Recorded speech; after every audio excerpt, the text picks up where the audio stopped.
You cannot challenge someone who left 75 billion naira in office. Obedience blast Ganduje. Okay, now what did Ganduje say? The Messiah Abi. The obedience movement has dismissed claims by the former national chairman of the All Progressive Congress APC Abdullahi Ganduje that the Nigerian Democratic Congress NDC presidential candidate Peter Obi cannot win the 2027 election. NOPNG reports that Ganduje had on Tuesday described the Obi Kwakwanso ticket on the platform of the NDC as dead on arrival. This man.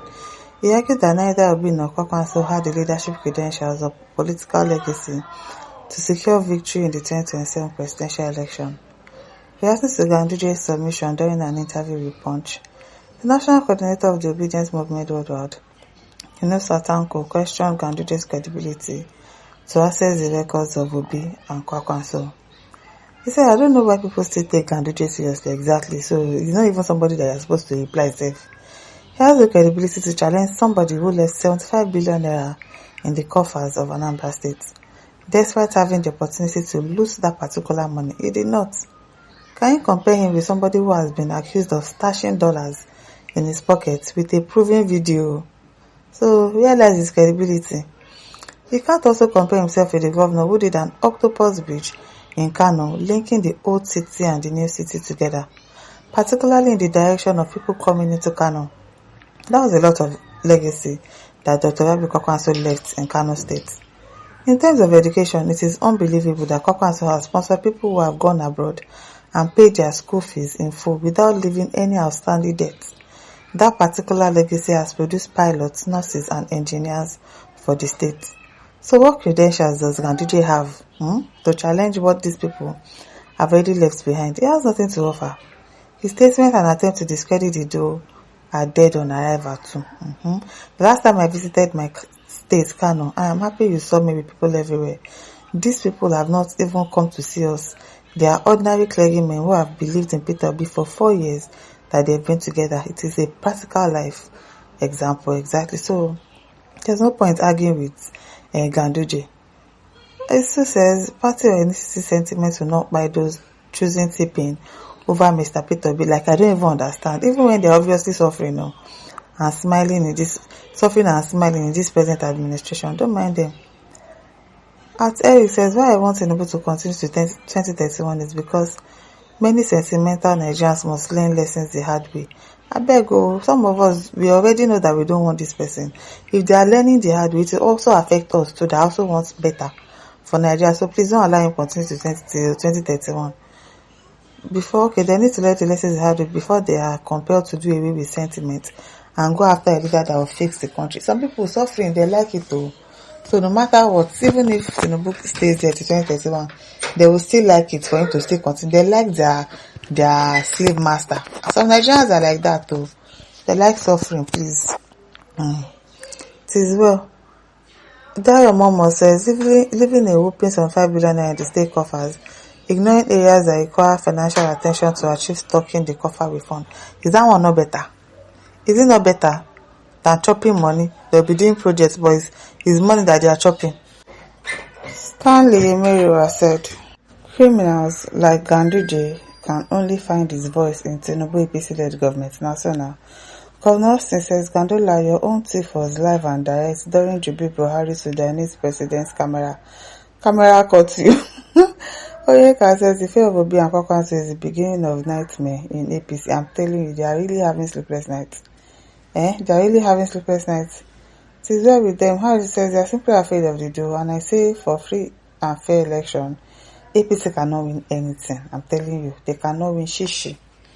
And he says we should be celebrating APC government that could not present 2026 budget. I wonder, some people like suffering a lot. I'm telling you, some people are so used to suffering. MM says God punish Ganduje. And one says Ganduje is a dog now. Chris says let Ganduje clear himself from EFCC first, from the dollar Agbada bribe scandal. Don't mind him. Ganduje, this is national politics, selfless sacrifice and nation building. So keep your mouth shut. Patunde says, as defense minister, what legacy did Kwakwanso leave in office? Boko Haram syndrome was very active. I beg, leave that story. Davis says if Nigeria was a noble nation, men like Ganduje would be languishing in prison. I'm telling you.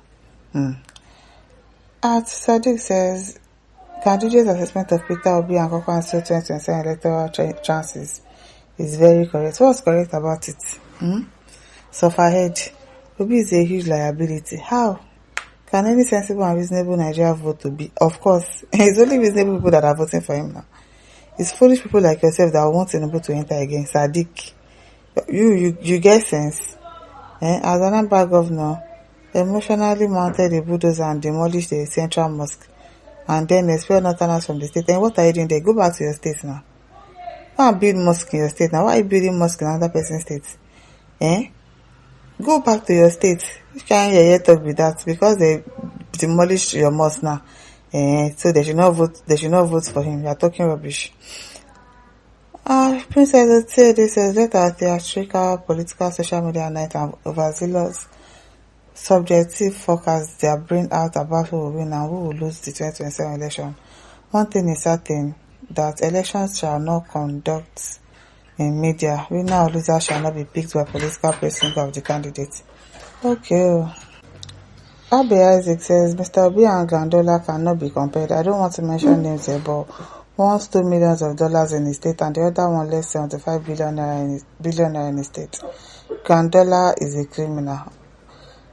Utama says, so Ganduje's principal, who is running Nigeria aground, losing Nigeria to insecurity, borrowing to fund loyalty, and buying the judiciary in exchange for free hands in corruption, promising heaven and dishing out hell, is the one that requisites experience. Don't mind them.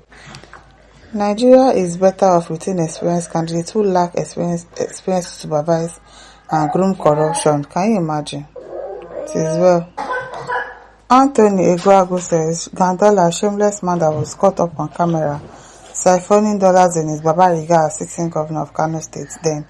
So he lacks the integrity, tenacity, and moral capability to insult Peter Obi. I'm telling you.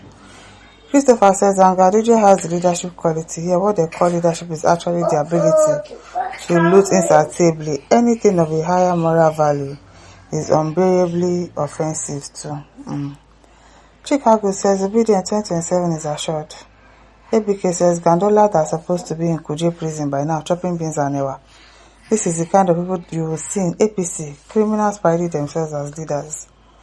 Thieves say they talk. You can imagine, for this country, thieves they talk. If not because of the corrupt government, you have people like Ganduje supposed to be in prison by now. Voucher says, Ganduje is a shameless politician. How can he open his corrupt mouth to mention Peter Obi? It's because of the country we found ourselves now. My listeners, don't forget to like, share, subscribe. Thank you for listening. See you some other time. Bye.